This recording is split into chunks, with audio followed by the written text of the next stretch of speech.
تاني حلقة معانا من سلسلة How to make an effective presentation. وتاني حاجة What makes a good presentation. What makes a good presentation والكلام دوت بيطبق على العربي وإنجليش عادي جدا لأن كلام مهم. يمكن التابس والتريكس اللي أنا هقولها في السلايد ديت أو في الفيديو دوت أوكي مهمة جدا جدا أكتر من الإنجليش نفسه.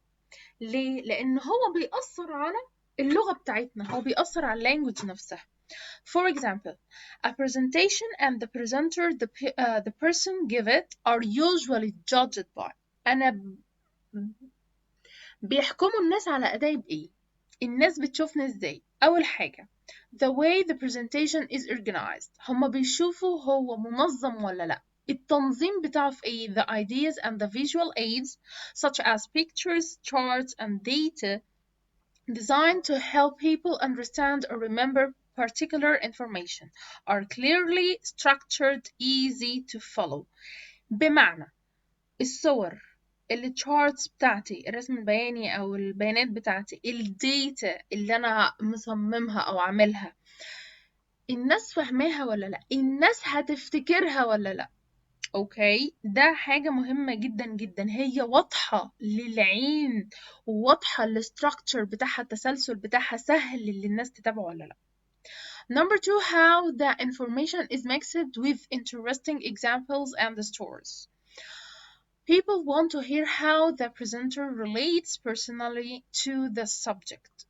أهم حاجة تدي examples و stories.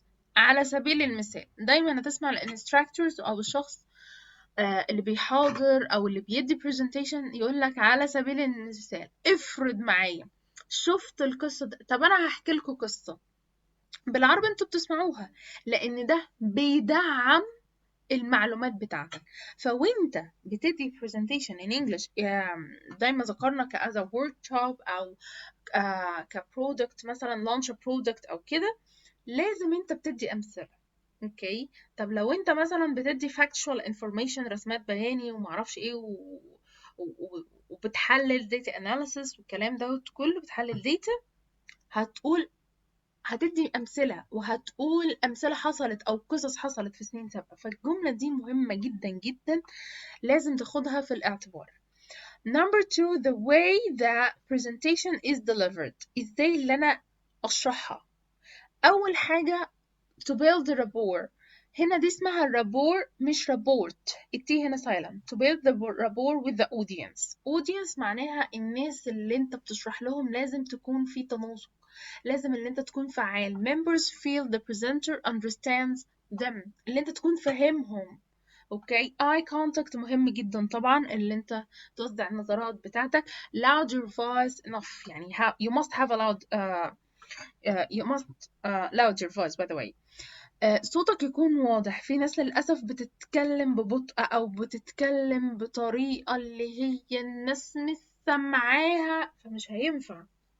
لازم يكون صوتك واضح، ومش بس صوتك، لا you must have variety in your tone of voice. لازم يكون في variety في tone of voice، ودي حاجة هندخل فيها لأن ليها علاقة بالأكسنت بتاعتك، ليها علاقة بطلعاتك ونزلاتك في tone of voice بتاعك. It's very important not to speak in a monotone and to vary the speed that you speak at. لازم اللي انت ما تستخدمش درجة معينة من الصوت، ما ينفعش اللي انا اثبت صوتي عند درجة معينة، لازم اطلع بصوتي وانزل بصوتي.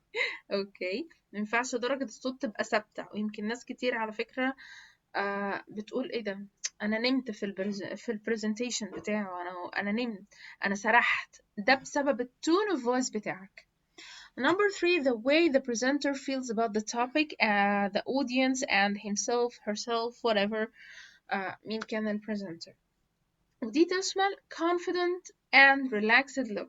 لازم اللي انت تكون واثق من نفسك، لازم اللي انت تكون مرتاح في المظهر بتاعك. انا مرة عملت presentation وكنت لابسة للأسف هيلز كعب فتعبت، فالثقة راحت وتعبت، ما كنتش قادرة. enthusiastic about the topic. لازم يكون عندك باور وشغف ناحية الموضوع اللي انت هتقدمه. لو انت مش حاسس بحماسة او انت بتقدم حاجة انت مش فاهمها، ده هيوصل للاودينس بتاعتك، ده هيوصل للناس. كل حاجة بتوصل لان العين بتبقى عليك. انت كل ده بتتقيم عليه. positive attitude طبعا هي must have a positive attitude. الناس اللي هي عندها لازمات، الجسترز بتاعتها، الإيماءات، الكلام ده كله تحاول اللي هي تتمرن عليها. Interested in the audience and getting them involved, participating in their minds. What is the meaning of getting them involved؟ خليهم يتشاركوا معاك. لو انت خليتهم يشاركوا معاك هتحس لا ده في تفاعل، تشوف الناس مهتمة بالتوبيك بتاعك ولا لا. تمام. تفهم العقول بتاعتهم، فدي حاجات مهمة جدا جدا جدا. الناس بتحكم عليك فيها وهتقولوا لي ايه علاقة ده بالانجليش. ده بيأثر جدا، لو في حاجة من الحاجات ديت وقعت الانجليش هيطير من بالك وهيقع. تمام. انا مع حمدي بزنس انجلش كوتش، ده نص عليا ونص عليك، وبشوفكم في فيديو جديد. سلام.